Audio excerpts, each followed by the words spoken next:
దానికి ఒక వక్ఫ్ బోర్డుని ఏర్పాటు చేసి ఒక ధార్మిక అంటే ఒక ధార్మికమైనటువంటి సంస్థ. వక్ఫ్ బోర్డు అంటే ఒక ధార్మికమైనటువంటి సంస్థ.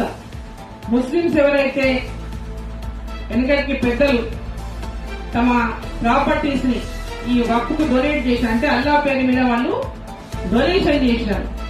ఎందుకోసం డొనేషన్ చేశారంటే వాళ్ళని అందరికి కూడా అనేక మందికి ఈ యొక్క ఆస్తుల ద్వారా వచ్చినటువంటి రెవెన్యూ ద్వారా వాళ్ళకి సేవలు అందించాలి, వాళ్ళందరినీ కూడా ఆర్థికంగా అభివృద్ధిలోకి తేవాలని లక్ష్యంతో ఈ యొక్క వక్ఫ్ బోర్డును ఏర్పాటు చేసిన వక్ఫ్ బోర్డుకు వారి యొక్క ఆస్తులను వారి యొక్క ప్రాపర్టీస్ ని ఇస్తూ పోయింది.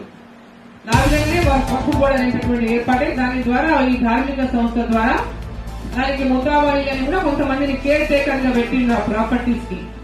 కానీ దాంట్లో కొన్ని అన్ని అవకతవకలు జరిగినాయి. 95 తర్వాత మళ్ళీ 2013లో కాంగ్రెస్ ప్రభుత్వం నాడు చట్ట సవరణ మళ్ళీ కొన్ని సవరణలు చేసింది. ఆ సవరణల తర్వాత పెద్ద ఎత్తున కరప్షన్ దీంట్లో చోటు చేస్తుంది.